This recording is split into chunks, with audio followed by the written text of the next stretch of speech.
Hi guys, this is going to be a quick video, a review of Love and Hip Hop Hollywood Season 2, Reunion Part 2. This is going to be fairly short because it was extremely boring. Part 1 was much better. And if you're wondering, I'm on the floor of my 1-year-old's room because she just will not let me record in peace anywhere else in the house. But anyways, I'm just going to skip through some things because there really wasn't much to talk about. They could have kept this whole thing, to be honest, or they could have incorporated some of this information into part 1.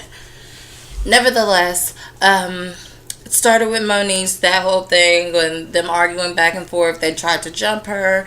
Princess tried to sneak in and get a hit while Moniece wasn't looking because she has problems with her. So all in all, I really feel sorry for Princess. She had a major breakdown backstage, and Rich was there to really console her, and I loved that. And once again, I wish they could work, but some things just aren't meant to be, I suppose.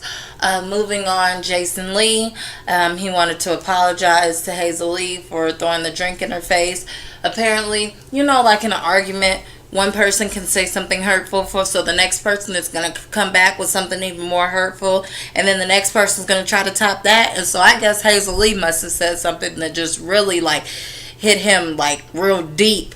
So then he gets mad and he throws a drink in her face. Well, he was so close that I'm sure that hurt, and it was Ciroc too. So I'm sure it stings as well. And so I feel like that was really a punk move on his part because she's a woman.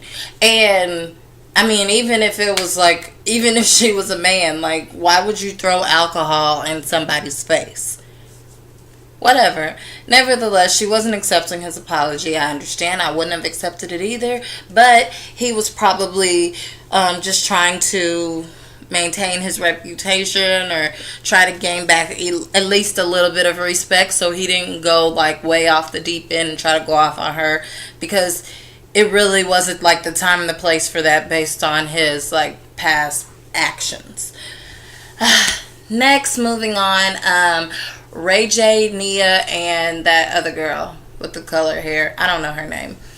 I really think did I say Ray J? Soldier Boy. Soldier Boy is such a child, and I feel like he had to be drunk or high or something, because every question that the host asked him, he was irritated. And I'm thinking, Soldier Boy, you have said all this stuff on TV. You've shown it on TV. She asked you about the road treats, and he said, man, what are you talking about? And he was like, those are just fans. And she's like, so you haven't slept with them? Nah. And then the whole audience laughed, because we all know that's a lie. But if that's your story and you're sticking to it, then okay. You and Nia want to be together. Y'all like this crazy relationship, this open relationship basically, then if you like it, I love it. Moving on.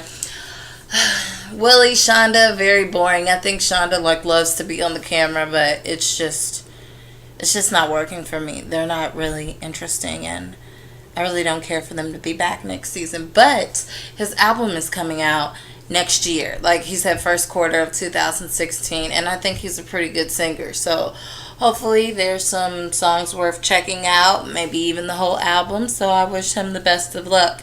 Miles, Milan, Amber, there was a lot of back and forth and arguing about that. I really don't know. I don't know who to believe. I honestly think that they should have never done these Breakfast Club interviews. I know that Milan did some other interviews on other radio stations as well, and they're accusing each other of lying, so you don't know who to believe.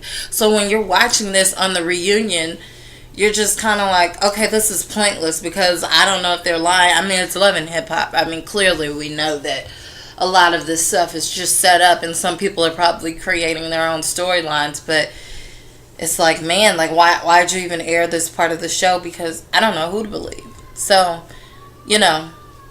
I really think that part of the show was really just a waste of time. Side note, at the end, Amber says, I just want everybody to know that I do have a new boo. And everybody's like, okay. Like, nobody really cares because you were only relevant because everybody thought that you were in love with a down low man, and that's why they focused so much time with you on camera because they wanted to see your reaction. But now we don't know what to think since there are stories out there saying that this is all made up and it's fabricated and you guys are family or best friends or whatever. I don't know. I particularly don't care because there's so many stories out there. So I don't know if they'll be back next season, but we'll see. Other than that, I just really don't remember anything that was even valuable about this episode. Like, if you missed it, you really didn't miss anything. And if you're like me, you probably played on your phone the whole time watching it. Anywho, I'm excited for Love and Hip Hop New York and to see Tara and Peter and Amina. Side note, I believe that they said that Tara and Peter are back together, which I was very shocked about that. And apparently she's pregnant. But these are the blogs, so you can never be sure. So we shall see. Anywho, I'll be back with my next video. I don't know what it will be, but I try to post one video a week. It's just something I do in my spare time just because I watch all of these shows and I like to discuss. So if you have anything to discuss, leave comments below. We can talk about it. If not, that's fine. Like and subscribe. Watch my